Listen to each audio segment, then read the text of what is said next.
Salam Ramadan, salam ukhuwah, salam cinta, dan salam damai. Assalamualaikum warahmatullahi wabarakatuh.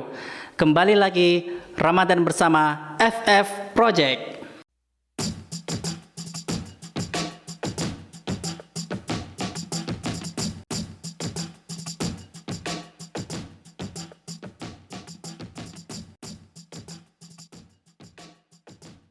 Alhamdulillah, bersyukur kita kepada Allah atas segala kenikmatan yang Allah berikan kepada kita, dan berselawat kita kepada Nabi Muhammad SAW. Allahumma shalli ala Muhammad wa ala ali Muhammad. Alhamdulillah, kawan-kawan rahmati Allah, hari ini kita masih menghela nafas di bulan suci Ramadan. Semoga di bulan suci Ramadan ini kita bisa memaknai Ramadan yang sebenarnya, dan kita bisa menjadi manusia yang lebih baik dibanding Ramadan-Ramadan yang sebelumnya. Amin, amin ya rabbal alamin.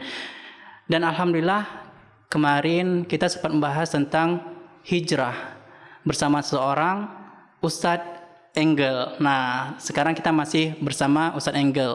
Gimana kabarnya Ustadz? Alhamdulillah baik. Masih sehat Ustadz ya? Masih sehat. Alhamdulillah. Sehat sekali.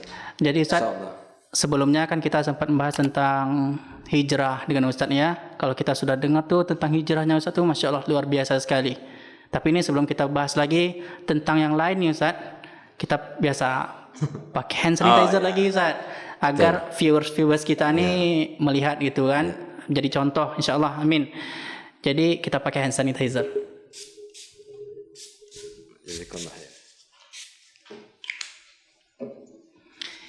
Sebagaimana biasanya pesan dari saya, ingat jaga kesehatan, jaga kebersihan, cuci tangan, dan selalu pakai hand sanitizer kalau ada, dan kalau keluar harus pakai masker, dan tetap jaga jarak walaupun ada rindu. Ingat apa namanya yang pakai bahasa Inggris itu apa namanya Ustaz? Social distancing. Ya, kalau saya ngomong itu social standing terus Ustaz. Agak nggak ngerti saya kalau bahasa Inggris itu Ustaz. Maklum ya. Jadi Ustaz, kalau kemarin kan kita bahasnya tentang hijrah. Saya mau nanya nih Ustaz, boleh nggak Ustaz? Boleh, silakan. Setelah berhijrahnya Ustaz, ini kesibukan Ustaz ini setelah berhijrah apa aja nih Ustaz? Ya Alhamdulillah, memang hidup itu adalah pilihan. Saya ketika hijrah, saya memilih hidup saya hanya untuk Islam. Maka saya sudah, insya Allah, saya mewakafkan seluruh hidup saya untuk dakwah. Maka kalau ditanya, kerjaan apa? Saya dakwah. Sampingan apa? Kerja itu sampingan saja. Oh, jadi jika ditanya kerja apa, ustadznya apa? Ya. Dakwah gitu ya. Jawabannya dakwah. Karena sudah mewakafkan dirinya itu ya. Untuk dakwah, untuk Islam gitu ya. Kebangkitan umat. Untuk kebangkitan umat. Masya Allah. Dan ustadz nggak rugi gitu? Dakwah terus itu kan ya, mengorbankan hidupnya untuk dakwah itu kan ya. Kapan untuk dunianya itu loh. Baik. Sebenarnya kalau kita bicara rugi itu, yang dikatakan rugi itu seperti apa? Orang yang merugi itu menurut Al-Quran adalah orang yang kurang amalnya. Orang yang menghabiskan waktunya di dunia ini secara sia-sia, mubah, itu yang rugi. Justru orang yang beruntung tadi itu orang yang betul-betul beribadah, mengabdi kepada Allah Subhanahu wa Ta'ala. Itulah orang yang beruntung. Maka jual beli yang paling menguntungkan adalah jual beli kepada Allah Subhanahu wa Ta'ala. Maka saya jual diri saya, waktu saya, semuanya itu untuk Allah Subhanahu wa Ta'ala. Jual diri kita, waktu kita untuk Allah Subhanahu wa Ta'ala. Jual kita ini kita jual kepada Allah Subhanahu wa Ta'ala. Masya Allah. Berarti Ustaz betul-betul menemui makna hijrah itu Ustaz ya. Hijrah yang betul-betul totalitas secara kafah, bukan hijrah yang abal-abalan ya Ustaz ya. Karena banyak nih kalau sekarang ya orang yang hijrah tapi hijrahnya ya hanya sekedar main-main, pakai hijab ya, tapi masih pacaran dan lain sebagainya. Masih adalah amal-amal kemaksiatannya, bukan amal kebaikannya, amal kemaksiatannya masih ada. Tapi katanya hijrah gitu. Hijrah itu harus kafah. Harus kafah maksudnya. Man ahsana fil islami lam yu'khaza bima amila fil jahiliyah wa man asa'a fil islami akhiza bil awwali wal akhir. Jadi itu makna hijrah kalau kita pahami, itulah yang dikatakan orang yang mengaku hijrah padahal Allah belum mengakui dia hijrah. Gitu Ustaz ya. Jadi Ustaz, alhamdulillah nih saya kita masuki bulan suci Ramadan Ustaz ya. Dan kita ini nggak tahu nih Ramadan tahun ke depan nanti kita ketemu lagi apa enggak itu kan ya, kita nggak tahu apakah jangan-jangan ini Ramadan terakhir kita. Jadi Ustaz, bagaimana kita memahami bulan suci Ramadan ini lalu kita hubungkan dengan hijrah. Artinya bagaimana kita memanfaatkan momen Ramadan ini untuk berhijrah. Meningkatkan ketakwaan, memahami ketakwaan, hakikat ketakwaan itu benar-benar benar-benar memahami hakikat ketakwaan di momen bulan Ramadan ini. Ya, betul. Jadi kalau kita ingin mudah prosesnya berhijrah, maka memang momentum yang paling pas itu ya Ramadan. Momen yang tepat itu bulan Ramadan. Karena suasananya itu pasti berbeda dengan hari sebelumnya, sebelum Ramadan, kan? Suasananya saum, ya kan? Orang pada puasa. Kalau kita nggak saum malu, ya kan? Terus malam yang biasanya nggak sholat 5 waktu dia ikut tarawih, kan itu sebenarnya proses yang dimudahkan. Maka dia harus jadikan momentum itu, banyak majelis-majelis ilmu. Maka ketika hijrah tadi itu, ya momen Ramadan tadi itu, cari majelis ilmu yang membuat kita ini nyaman gitu. Jangan taklid buta loh ya. Pokok Ustaz sudah ngaji di sini, yang lain salah semua. Nah, itu bahaya nih. Ada yang kayak gitu, Ustaz? Ada. Jadi yang lain salah, yang lain salah gitu kan. Berarti surga dah di-coupling. Ya, di-coupling.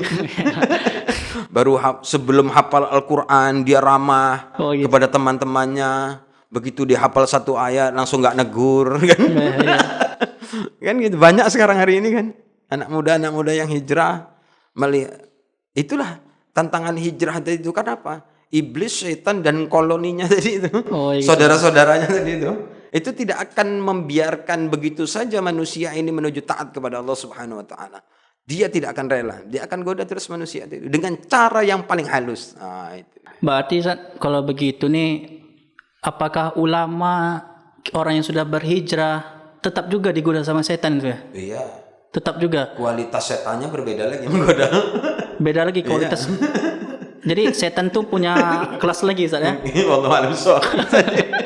Jadi setan yang menggoda kalau ulama, orang yang sudah berhijrah, orang yang sudah memaksimalkan ibadahnya itu ternyata masih ada juga godaan lagi ya.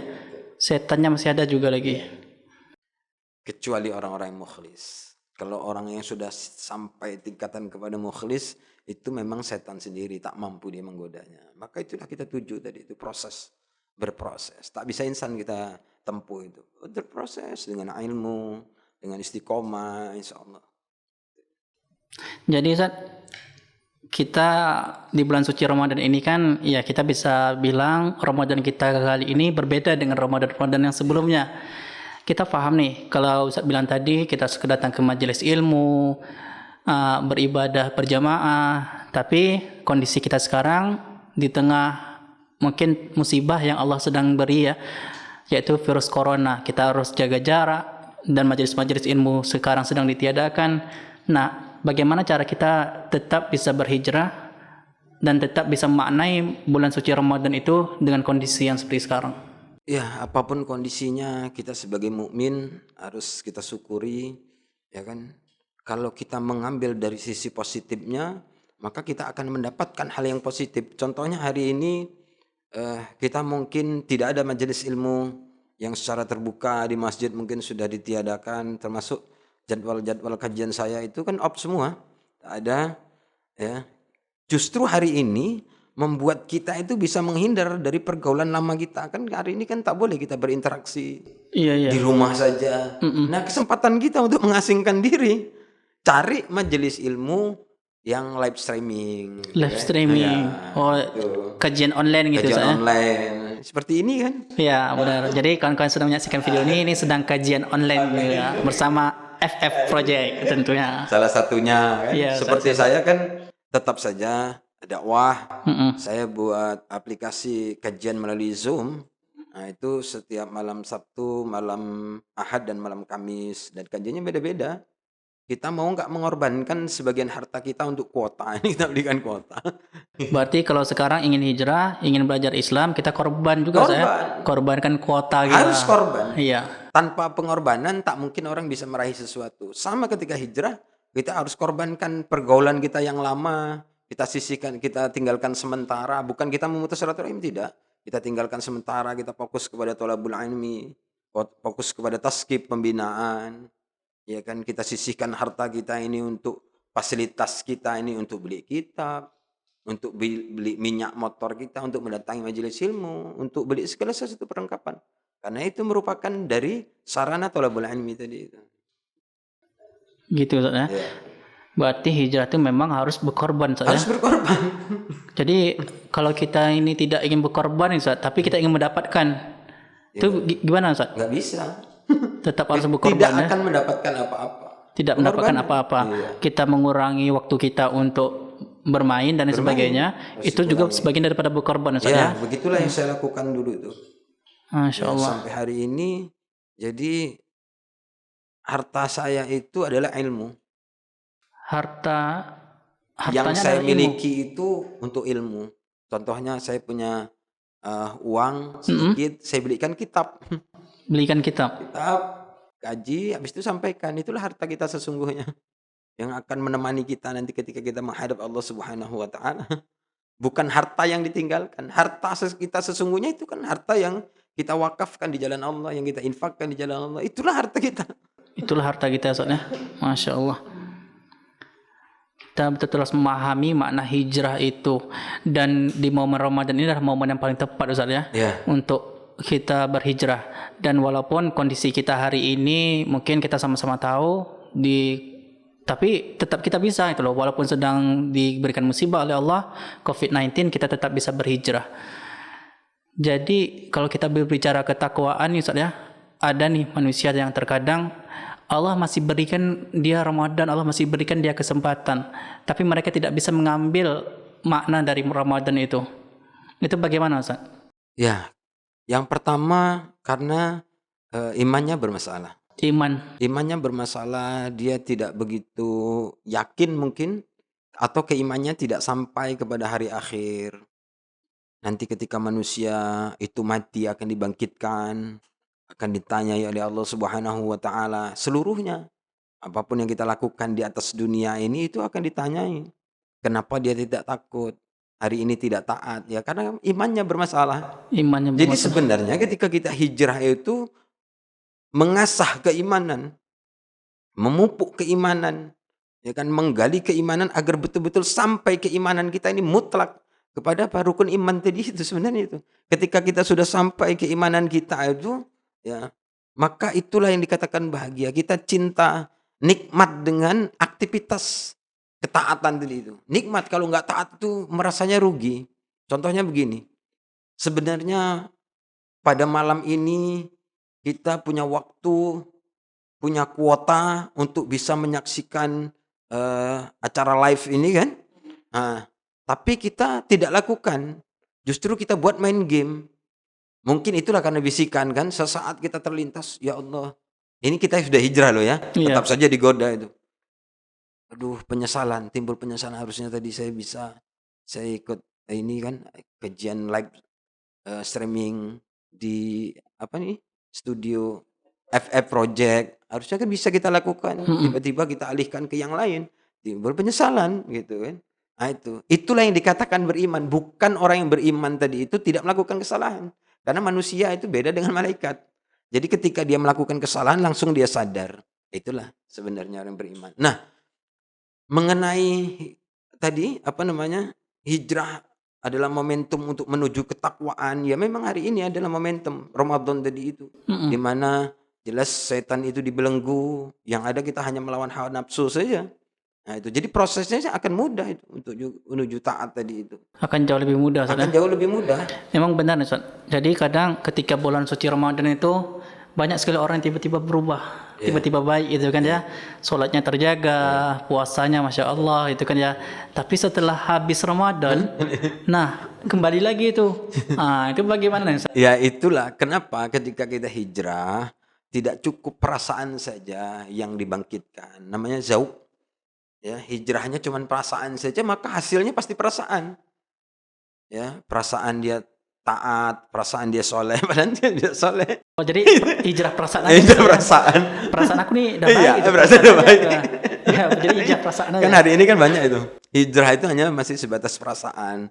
Hijrah itu harus pemikiran.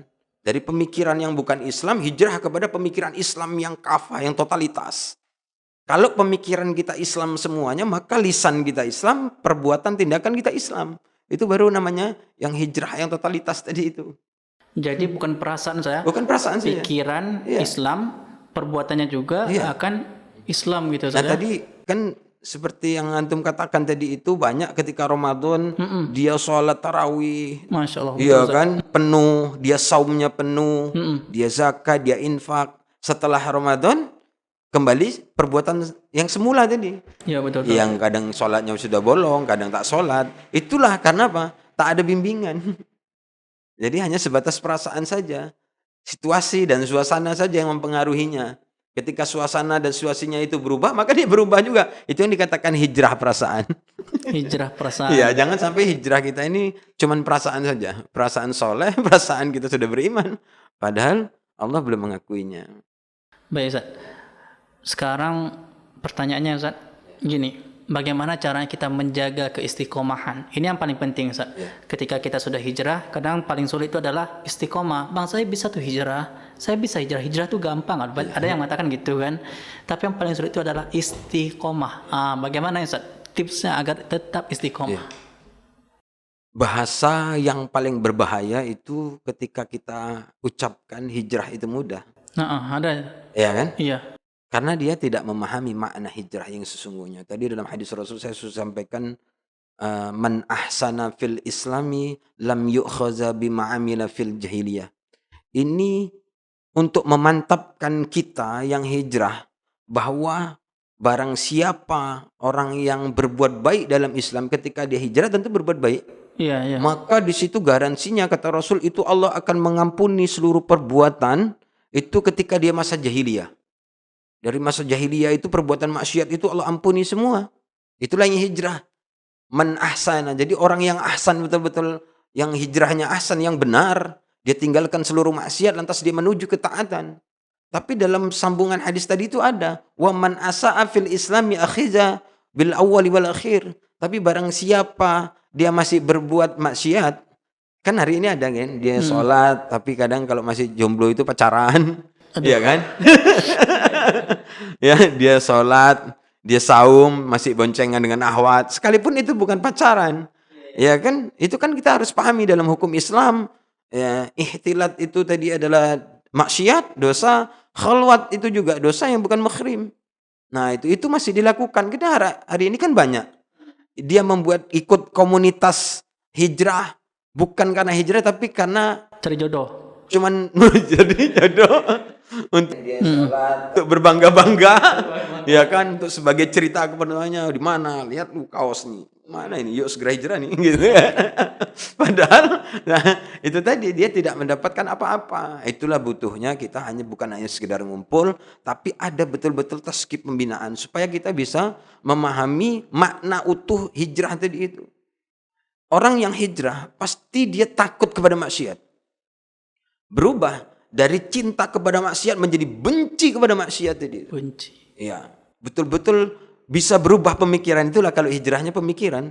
Dari dulu misalnya dulu kita senang nongkrong-nongkrong, iya kan, di warnet atau di kafe karena wifi-nya kencang sambil main game. Habis waktu itu begitu hijrah, dia sudah tidak senang lagi dengan sesuatu yang mubah. Nah, itu harus sampai hijrah tadi itu. Jadi dia ketika sudah hijrah itu dia benci dengan masa lalunya Ustaz ya. Benci, penyesalan dan benci kepada maksiat tadi itu. Bisa enggak gitu kan? Itu kan butuh ilmu tadi. Tanpa ilmu ya enggak akan ketemu. Yang ada ya hanya perasaan. Sudah masuk komunitas, nanti kawannya enggak ditegur. Menurut dia karena enggak soleh, dia sudah soleh.